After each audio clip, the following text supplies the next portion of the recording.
What's up, everyone? Welcome back to the Charter Podcast, brought to you by St. Xavier University. I'm Ruthie Polinsky, back with the guys, 𝗏𝗏 Shapiro and Clay Harbor, and we are officially 100 days away from the NFL season. 100 days from today, we will be talking about the Thursday night debut, which, why am I blanking on what that game Eagles is? and Eagles and Cowboys. Cowboys, duh. Eagles and the Cowboys will be getting ready for kickoff, and the Bears won't play until that Monday. So that'll be lovely that we'll have to wait all weekend of NFL games before we can watch the Bears play. No, that'll be fun. But guys, before we get into it, we're going to play a little game today. We're going to do a little on a scale of 1 to 100 and just throw some things out there just in honor of us being 100 days away from kickoff. But before we get into it, how was everyone's long weekend? The official, unofficial kickoff to summer in Chicago. The weather in Chicago didn't exactly cooperate, but it was sunny. We had some good sun. Got to be outside a little bit, but definitely not like beach or boat weather. 𝗏𝗏 Shapiro, how was your weekend? It was amazing. Celebrated the wedding of my cousin Jeremy, who got married to a wonderful man, 𝗏𝗏. It was great. They were out in a farm out in Yorkville, Illinois. It was so beautiful, so pristine. Could not have asked for a better day. The dancing was great. Ceremony, beautiful. Food, wonderful. Truly A+ wedding. So big mazel tov to Jeremy and 𝗏𝗏. It was a wonderful weekend. A million mazels. Amazing. Love that. Clay Harbor, you were not in Chicago. You were in Sin City. Yeah, honestly, I realized I can't hang anymore, guys. I was at a 40th birthday party, one of my friends from New York. And we had a big weekend planned. And I even get there 2 days later than everybody else because we had the big pro football show on Friday evening at the Rate Field. And I get there and we have all these plans. And Friday, we went to a little pool party. And after the pool party, everybody was going to go to dinner, grab some more drinks. I went back and I took a nap. I made it out for the night, though. Had to leave early because I was tired from my early flight. Saturday, we had another pool. Went to the pool. And then Saturday night was the big blowout for the birthday. And everybody was going to hang out. Actually, this was Saturday and Sunday. Excuse me, not Friday and Saturday. I'm getting my days confused here. And Sunday, I slept through the entire last day of the birthday party and flew back on Sunday afternoon or early Sunday right before noon, 11 o'clock flight. So I just realized, guys, I really can't hang anymore in Vegas. So it's kind of sad, but it's still a fun weekend. Got some sun, and also realized that my prime is behind me. You need to turn up the volume on those alarms, man.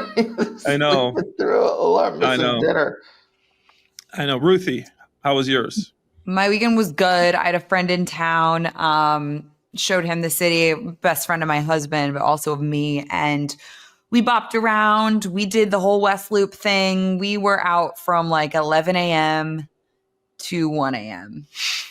Was there a lot of people out in the city? Did it right. A lot of people were out. It was just, we were bopping around. Had a great time. And then Sunday was just a rot on the couch sort of day. Did end up getting up, going for a nice little long nature walk, and then went to a fun dinner. Remind me and tell you guys who I went to dinner with off camera. Ooh. I have an idea. Not who you think it is, probably. Oh, okay. Anyways, this is not fun for our viewers. Actually, maybe you do. Anyways, it was fun. Nothing really to, nothing newsworthy, but had a great time. So let's get into it, guys. We're 5 minutes into this episode and we haven't talked about the Bears. 100 days away from the NFL kickoff, and the Chicago Bears are getting ready for a big season, right? Ben Johnson, Caleb Williams, Colston Loveland. What's it going to look like? Okay. So let's start with this. On a scale of 1 to 100, the Chicago Bears will make the playoffs in 2025? 𝗪𝗛𝗍𝗫, where are you at? God. I try to be the good vibes guy, especially in summer when we don't know anything, and so much is still in front of us. And there are still going to be players added to this roster. So I try to be the good vibes guy, right? Why be the bad vibes guy? However, if I'm being honest and vulnerable and true to myself, I think my confidence level is somewhere at a 45 out of 100. I think that's very rational. Okay, I'm glad. We're going for rational instead of good vibes. When I look at the schedule, it's an incredibly tough schedule. When I look at what's in front of us, it's Ben Johnson installing a program, year one, installing an offense, still getting to know his players' strengths. And I see a team, and a quarterback that need to improve, that need to show, yes, we're ready to take the step in a tough division, in a tough schedule. So do I think the Bears are going to be better than last year? Yes, I do. I mean, last year was atrocious, right? They went on that horrible losing streak, and they lost in so many creative ways. They found so many new ways to lose football games. I don't think it's going to be like that. But I think, this is a team that's going to need to win 10 games probably to make the playoffs, and I just don't know that the Bears are a 10-win team. Caleb Williams has a lot of talent. Ben Johnson is extremely creative. That's why I'm going as high as 45%, right? If it was a different quarterback, if it was a different coach, I would probably be much lower. But I can't go to coin flip status just because I think in a lot of ways the odds are kind of stacked against the Bears. Clay? I like that, man. That's a really good number. Good. 45 is good. But, I want to be a little bit more optimistic than 𝗪𝗛𝗍𝗫. So I'm going to go 46, okay, out of 100. Just to say I'm a little bit more optimistic, glass half full, not quite half full, obviously, than 𝗪𝗛𝗍𝗫 here. All the things Alex said, the division, is a really tough division. I think J.J. McCarthy could be a bottom third quarterback, and the Vikings could still win 12 games. That's how good that roster is. You got Justin Jefferson, who's one of the best receivers of our time. Obviously, Jordan Addison, T.J. Hawkinson. So many weapons. They improve their offensive line. Vikings are a dark horse for me. J.J. doesn't even have to be that good because of how this roster is constructed. And obviously, they're going to be carried by that defense with Brian Flores. That defense is going to be an animal. We obviously know the Packers are perennially a playoff team. I don't know the last time they missed the playoffs. And the Lions. The Lions have lost a lot of their lieutenants here, a lot of their coaches, but they still have a really good roster. So the Bears, where's that put them? They're probably slated fourth in the division by most people, and I think that's fair. So, like Alex said, you get the wild card spot, you're probably going to have to win 10 games. I think they're going to improve. I obviously love Ben Johnson. I love Dennis Allen. I think they're going to have a much better team. But the playoffs, I think, maybe are a year away. I think it's possible. I wouldn't be shocked. That's why I'm still in the 40s over here, a little bit higher than 𝗪𝗛𝗍𝗫, but not quite 50% because I think you still got a little bit of growing to do. We got to know how Caleb is going to improve this year, obviously learning a new offense for a second consecutive year. So we got a lot to see there. Love the weapons. Love what they did with the O-line. But 46, Ruthie, let's hear it. All right. Well, that leads me perfectly into my next question for you, Clay. And we'll start with you on this one. On a scale of 1 to 100, Caleb Williams will throw for 4,000 yards. I'm going to go 51 here. And I know Caleb played 17 games last year. If he plays 17 games, I think he could get there. But if he misses a couple, 1-2 games, I don't think so. Obviously, I think he had, 3,500 yards last year, and you're bringing in a much better offensive coordinator. But you also got to remember Ben Johnson loves to run the football, so you're going to get a lot of carries there. I think the Bears might add another running back into the running back room, which could help. Maybe J.K. Dobbins, Nick Chubb. I'm not sure. Maybe it's a guy we haven't heard. Maybe it's an undrafted free agent, but somebody else is coming in that running back room. And he's got a lot more protection. He's got better weapons, but, still 4,000. is a big number. I think that put him in the top like 7, 8 quarterbacks in the league in yardage. I think it's possible. I think he could do it. I'm not just shooting him into 4,000. I think maybe he could break the record of Eric Kramer with over 38. Was it like 3850? Not quite get to 4,000. But I'd say about 51%, 51 out of 100 that Caleb breaks 4,000 yards. Alex Shapiro, let's hear it. Well, now I'm going to be the guy who is a little bit more optimistic for you. And this is where I think the Ben Johnson effect can really, really help Caleb Williams. I'm going to go 60. I'm going to go 60%.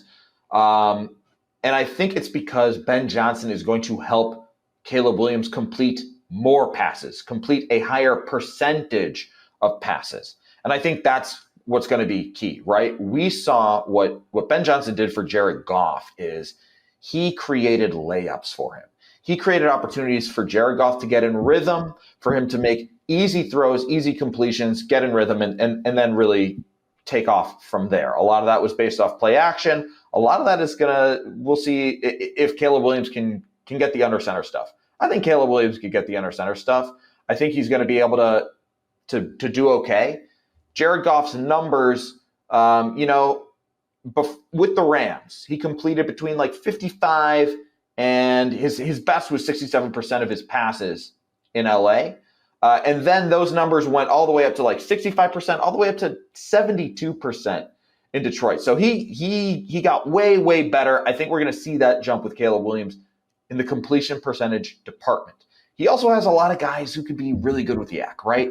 It's not just DJ Moore now. Now Luther Burden is a total yak machine.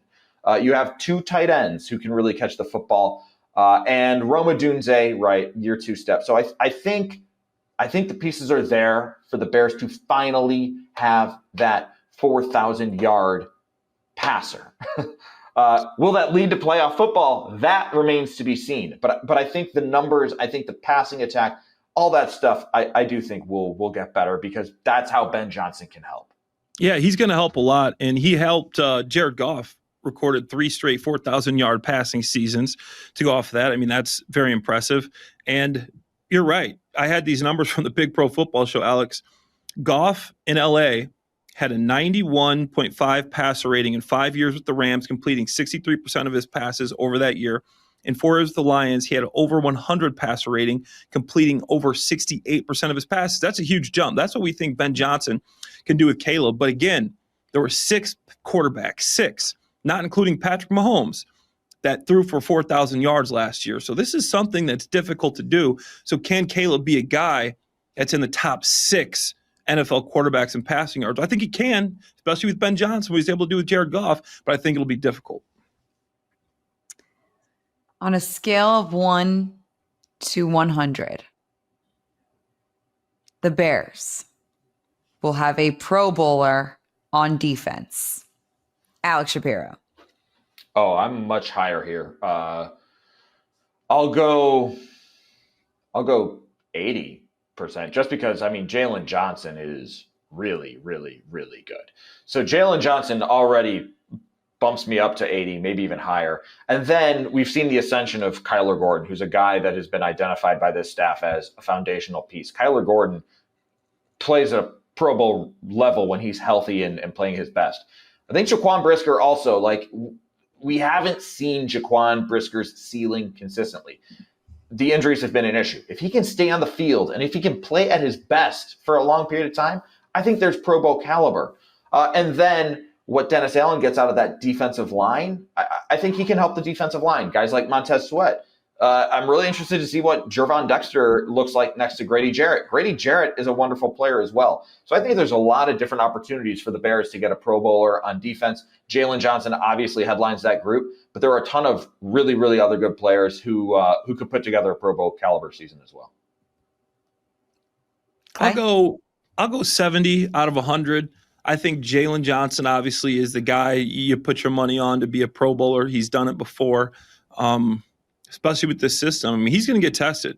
He's got a lot of tough receivers to go against this year. He's got a new system to learn. He's going to be playing a lot more man-to-man coverage. I think he's open for that, but have we seen him play that much man-to-man? no, it's something I think he's up for, a challenge he's up for. So we're really going to get to see the kind of player that Jalen Johnson is. And after that, you said it, Alex, Kyler Gordon is a guy that I think could possibly be a Pro Bowler just because of his versatility. And once again, with this new system, I think we're going to get to see that on full display. I think we could even see him at safety at times. We'll obviously get to see him at nickel. He could even be outside in some situations, depending on who they're playing against, the matchups they like. If it's a base package and you think Kyler Gordon is your second best cornerback, you're going to move him outside. And then when it's nickel, you're going to move him back inside. I think that's something that he could handle. He's that good of a player. He can blitz. He can do so many things. I think TJ Edwards has an outside shot. You think of Demario Davis, like guys that Dennis Allen has coached up that have really reached their ceilings. And I think TJ Edwards could be in line for a big year, a little bit of a down year last year, especially if he gets moved back to middle linebacker, which Dennis Allen said is going to be a possibility. They're going to have a competition there. So I think TJ, he's been a Pro Bowler before, could be a guy as well. Defensive line, I don't really see it. Maybe Gervon Dexter, like you said, Alex. Montez Sweat possibly could have a breakout season with some more help there on the interior, which we can't forget. In football, interior presence is huge for the edge rushers because if the quarterback can just step up in the pocket for a speed rusher like Montez Sweat, who's speed to power, he can do both, it's very tough to get sacks. If you can't step up in the pocket and you have to stay at depth, that will help the edge rusher get a lot more sacks. So because of that, I think Montez Sweat could have a bounce back year. He played in all 17 games, only had 5.5 sacks, didn't have a ton of pressures, only had 49 pressures last year, according to PFF. But I'd say, what did I say, 70? I'd say 70 because I think there's a lot of possibilities there, especially with Dennis Allen, Jalen Johnson, TJ Edwards, and our man Kyler Spider-Man Gordon. Huge oversight on my part, forgetting about TJ Edwards. So thank you for bringing him up. This dude just like hovers around 150 tackles seemingly every year, tackle machine. So thank you for getting TJ Edwards in there. He absolutely plays at a Pro Bowl caliber as well. You guys can probably guess my next one. On a scale of 1 to 100, the Bears will have a Pro Bowler on offense. Ooh. Start us off, Alex. No, Clay, you start this time. All right, I'll start. I'll say Pro Bowler on offense, the Bears. I would say 90. Okay, and that's just because, I have faith in one player in particular, and that's Joe Toney. I mean, this guy's been all pro. He was the best guard in the NFL last year. He's missed 2 games in his whole career. Okay, 146 starts, 2 missed games. So this guy's going to play. He's as solid as they come. You look at his body of work, how many consecutive Pro Bowls, the Super Bowls he's been in. I think Joe Toney is a guy that you can count on to be a Pro Bowl caliber guard year in and year out. Besides Toney, I mean, there's a possibility you could say DJ Moore, Rome could have a big year, but I think the ball's going to get spread around so much, especially with the additions of Colson, Luther Burden. You're going to have a lot of guys getting touches there, and that's going to limit the really standout numbers that you need to make a Pro Bowl as far as a receiver is concerned. Still possible, but I love Toney. I think Drew Dahlman's a guy, if he has a good year, could be, on the cusp of a Pro Bowl type player. So I would say 90 based off of my old roommate, Joe Toney. You know what, Clay? That's a great call with Joe Toney, who has made 3 straight Pro Bowls. The reaction Ruthie and I each had when you said 90, I figured it would be high. Here's why. Doesn't Caleb Williams have to have an exceptional year for his offensive line to be recognized? Wouldn't you say that most of the time the offensive lines that are recognized are teams with really good quarterbacks? And maybe I'm off here. Could also be a really good run game. Good run game. Which look at the Lions. The also, Lions actually we have question marks on this run game, this Bears run game. Like, we are all sitting here thinking that at this point they probably need to add to that room. So I don't know. It'll be interesting. I mean, for anyone on offense to get Pro Bowl accolades, things need to be clicking. in some way, shape, or form. So that's why I was like 90%. I was like, Caleb Williams was sacked 68 times last year. So, it's like, you want to make sure that we're keeping our head screwed on. But Joe Thuney, of course, a Pro Bowl caliber player in every regard. You would think that he's going to elevate everything. No, you're absolutely right, Ruthie. I don't think I would go as high as 90 for Clay, but I hear what you're saying, man. Like, I'm picking up what you're throwing down. I'll go, what I have, 80 for defense. I'll go 68 for offense. I can't get all the way to 70, but I'll go 68. The Lions had tons of Pro Bowlers on their offensive line under Ben Johnson, Frank Ragnow, Penei Sewell, Taylor Decker, these guys were all Pro Bowlers under him. And it's not just Joe Thuney. Drew Dahlman, right? He was banged up the last couple seasons, but he was the darling of that center free agency class. Is this when he gets his spotlight moment, his Pro Bowl season as the center for the Bears? DeAndre Swift, we've seen him play at a very high level. It's about, finding a little consistency, instead of always trying to hit home runs, maybe take a few singles, maybe take a few doubles in there, and in addition to always looking for that home run.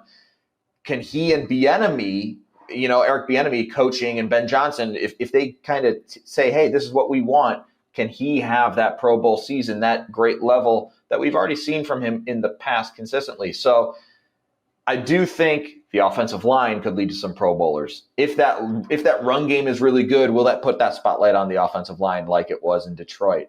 And then, again, going back to the Ben Johnson effect, if Caleb Williams just takes a step, he doesn't have to be a superstar. He doesn't have to be Patrick Mahomes. If he plays really, really, really well, like Jared Goff, right?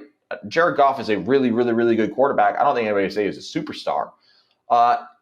If he can get the ball into DJ Moore's hands, and DJ Moore, just like Ben Johnson used Amon-Ra St. Brown so well with the yak and the slot, like if there's some way that Ben Johnson can unlock one of these wide receivers, then could one of those wide receivers have a Pro Bowl season? I see a few different lanes for the Bears getting an offensive player as a Pro Bowler. Maybe not as confident as I am on defense, but I'm close to 70, 68. I'm at 68%.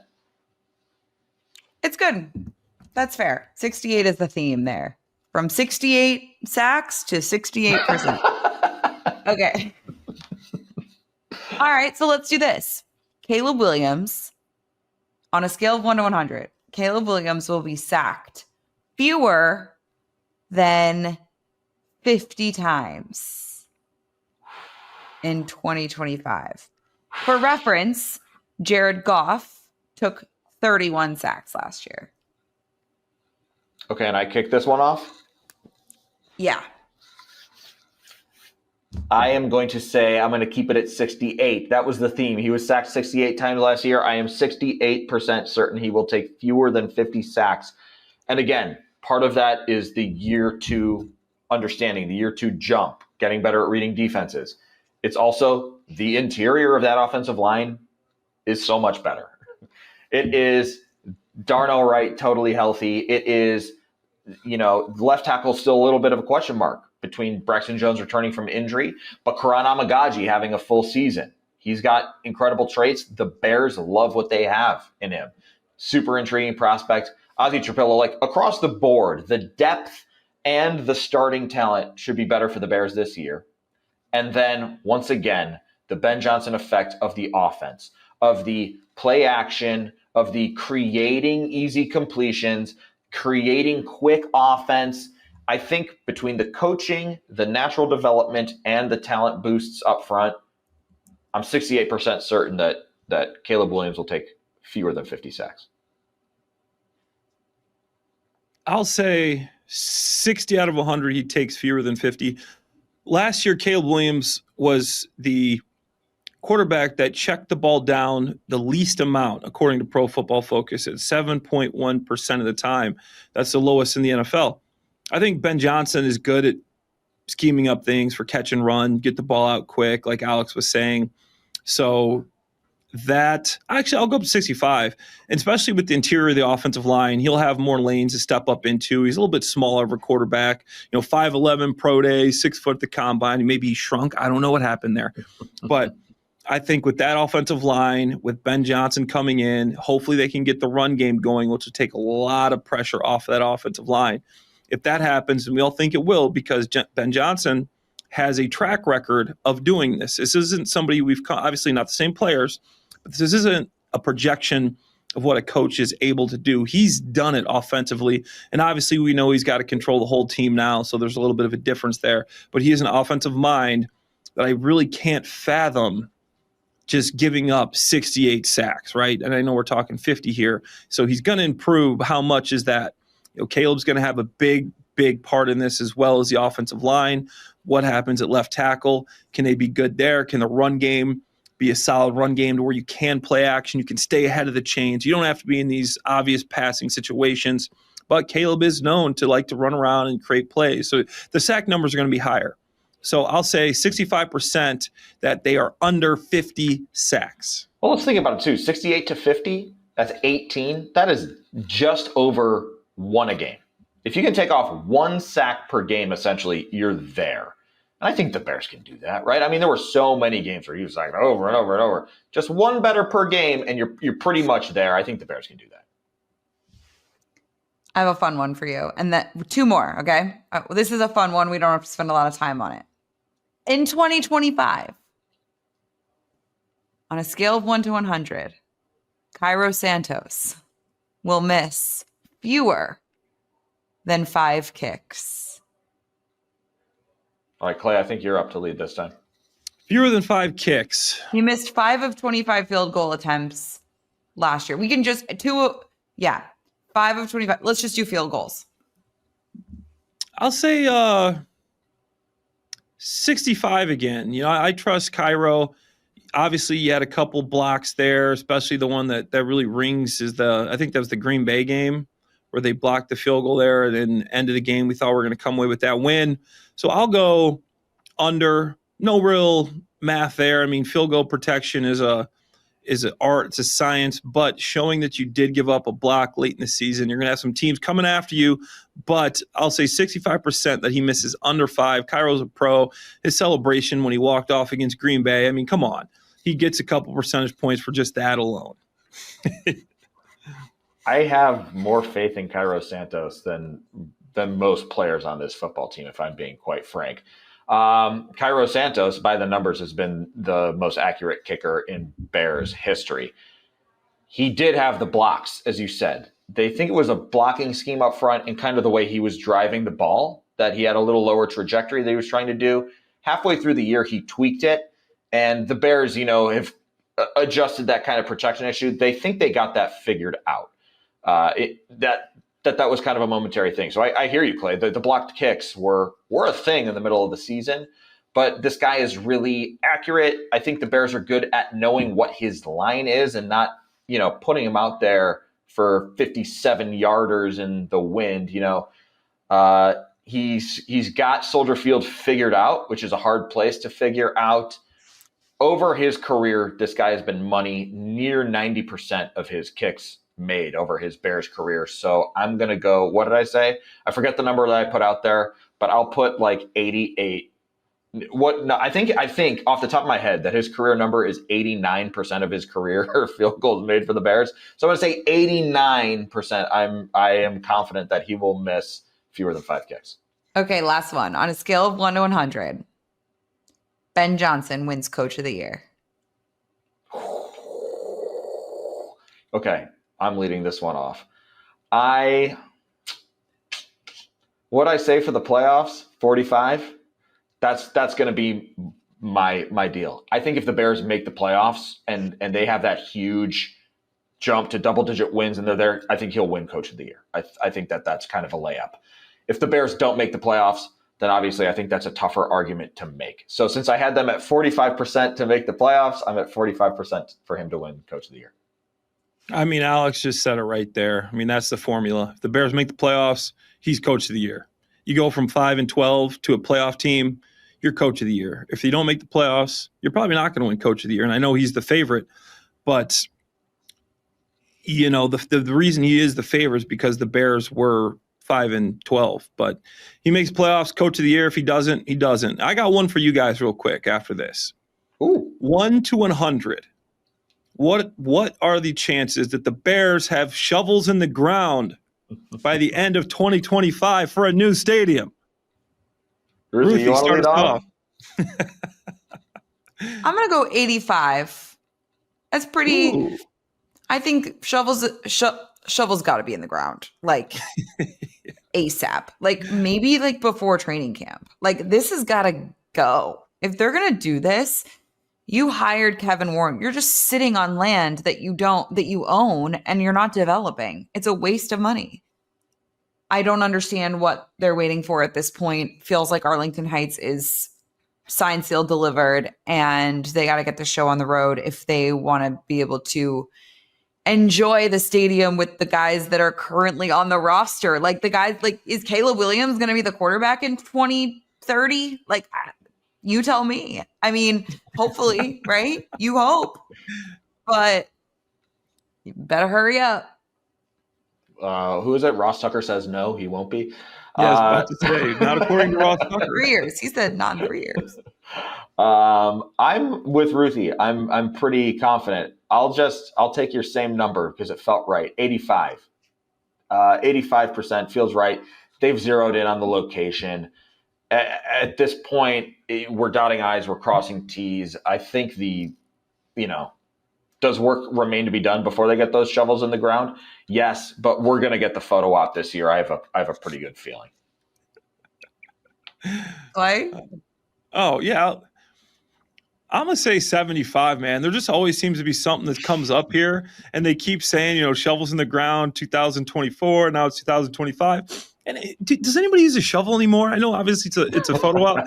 Come on, we're not using shovels here. You're gonna dig a hole with a stadium with a shovel?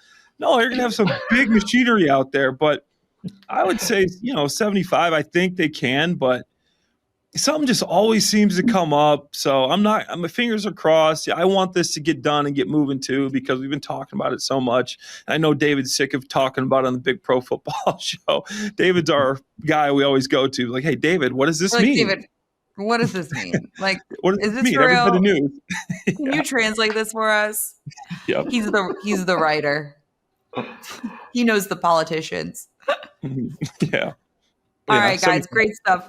We got our second viewing day of OTAs tomorrow. We're taping this on Tuesday, so we'll be Clay and I'll be out, and Alex will be out there on Wednesday. We'll recap probably maybe Thursday is what I'm thinking for us. And Clay will hopefully we don't have a big pro football show, but maybe we'll pop on the Chicago lead. We're working through those details. So, thank you to both of you for popping on here today. Thank you to our listeners for always listening.